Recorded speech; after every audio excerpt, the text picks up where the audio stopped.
So the weather forecast station is a joke. It's in Taiwanese it sounds like crazy place because it's unstable.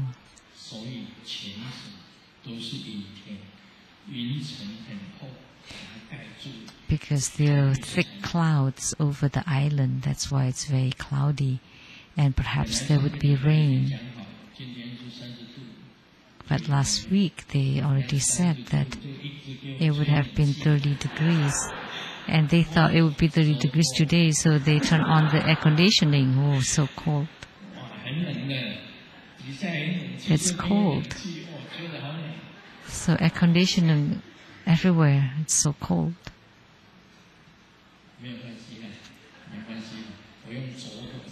But it's okay. I can counter it using my inner fire.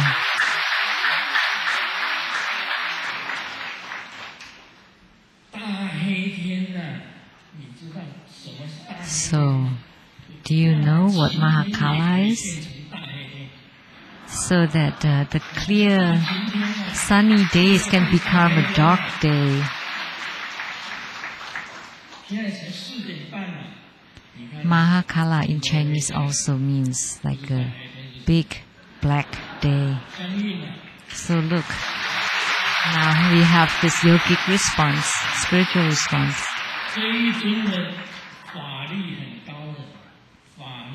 So this deity has great Dharma power. If you can form that mudra and you rub the two hands together, but I cannot tell you which finger and which finger are rubbing against each other. Thumbs. Did I say it earlier? Did I say it earlier? And you saw it? You saw me rubbing my fingers? Rub them 3 times, and then all the gods and the ghosts would come. Just imagine how big that power is. So all the gods and the ghosts would listen to Mahakala.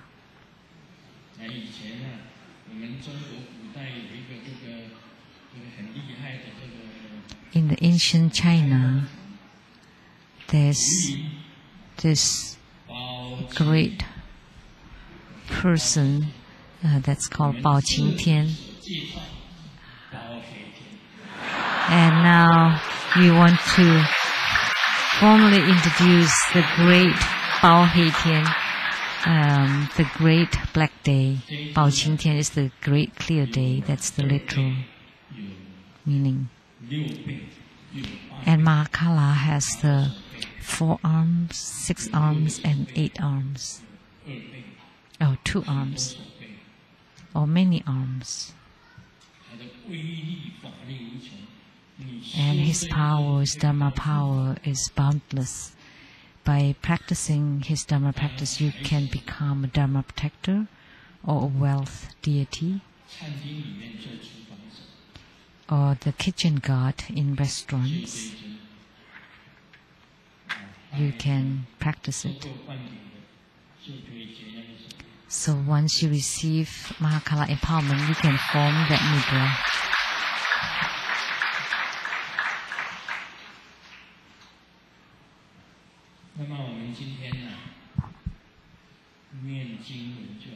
So today, we can recite the Sutra of the Platform Sutra of the 6th Patriarch.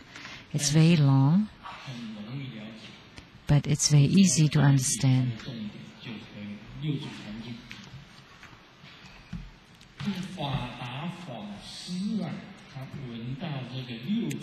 The monk Fata, listening to the stanza of the 6th Patriarch,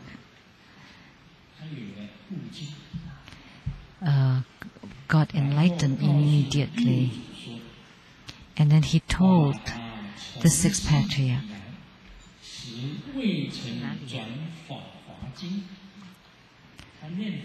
that Fata recited the Lotus Sutra 3,000 times, yet did not understand the meaning of the sutra, and yet be turned by the sutra. And then he told the sixth patriarch,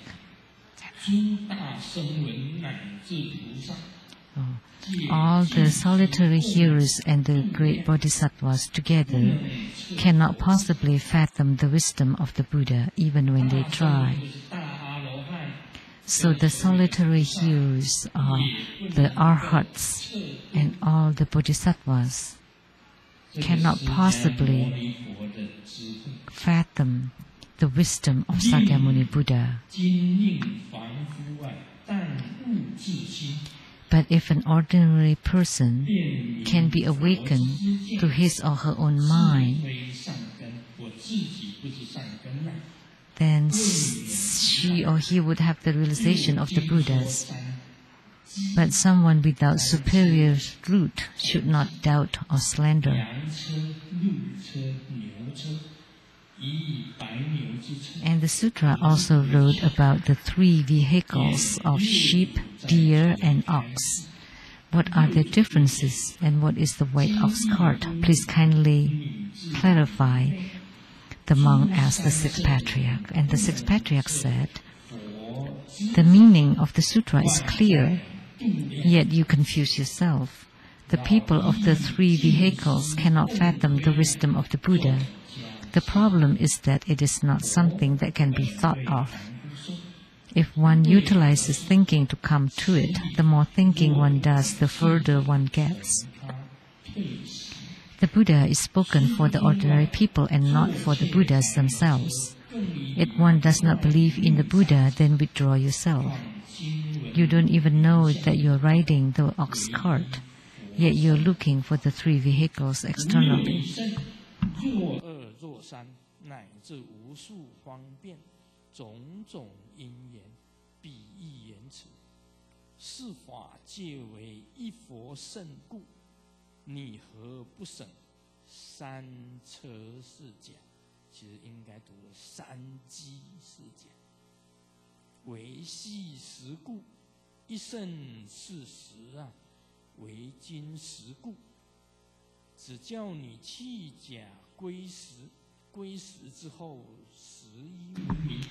The sutra also said there's only one Buddha vehicles and no other vehicles.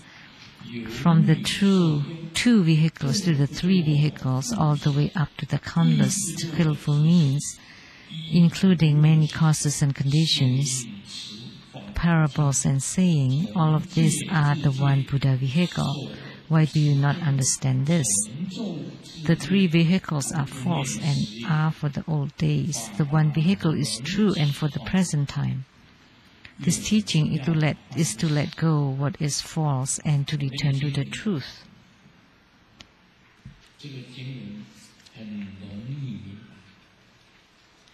So the sutra is easily understood.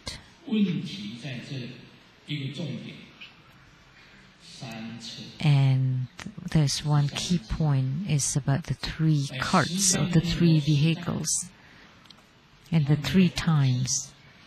At the time of Sakyamuni Buddha, there is no trains, no cars, no planes. At that time, people ride on carts driven by sheep. Even the sheep can draw carts. I'm not sure.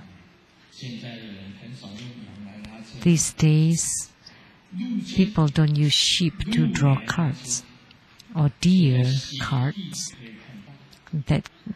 that can be seen on the snowy ground. They still use the reindeer, to draw the carts or the dogs. The dogs or the deer or the reindeer by the Santa Claus. Santa Claus ride on the cart that's drawn by the reindeer, and then the ox cart. When I rode in that when I was little, when I was a kid, And we hold on his tail and just ride on it for a while. And then the cart driver would chase us off. And the carts that's carrying sugar canes, they were all driven by oxen. I didn't do well in schools, but I didn't fall in to become into the ox herding class.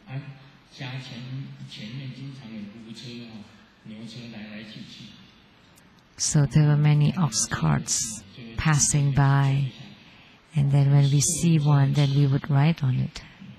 It's very enjoyable.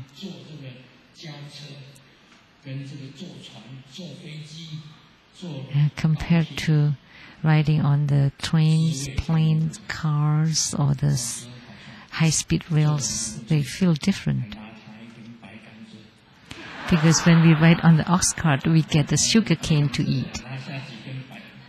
We also would we took several sugar canes with us, and it's very enjoyable. It's very tasty, very pleasurable. That's the happy hour of our young days. When there's an ox cart, and then we rode on it, and then we took a sugar cane. It's very sweet and very tasty. Those were happy days, happy hours. But the three carts that's mentioned in the sutras, in the Buddhist sutras, why did they talk about the sheep cart, deer cart, and ox cart? They refer to the three vehicles, the three yanas. So the sixth patriarch said that the three vehicles are false.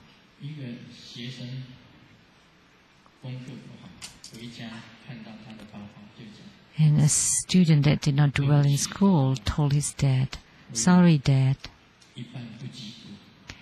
I did not pass on most of my classes." And the dad said, "It's okay, just do better next time. And in the future, just do better." And a month later, and the kid got home and told his dad again, "This time, I passed for half of it." And the dad said, "Wow, that's a big progress, because he failed half of the classes before and now he passed half of the classes." So he just tricked his dad. Actually, it's the same. Right?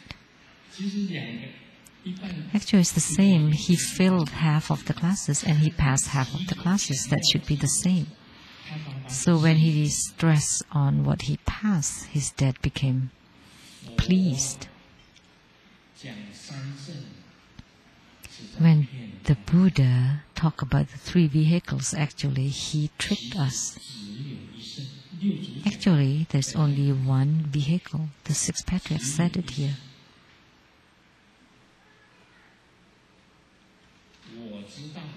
I knew it. The solitary hearer entering into nirvana, it becomes the clean nirvana. He's cleaned out all his worries, troubles, afflictions, and karma.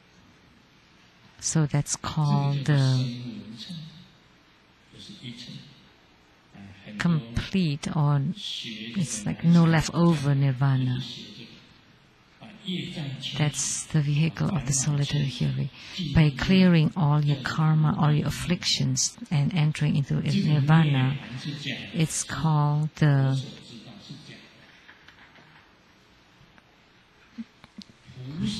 total nirvana with no leftover.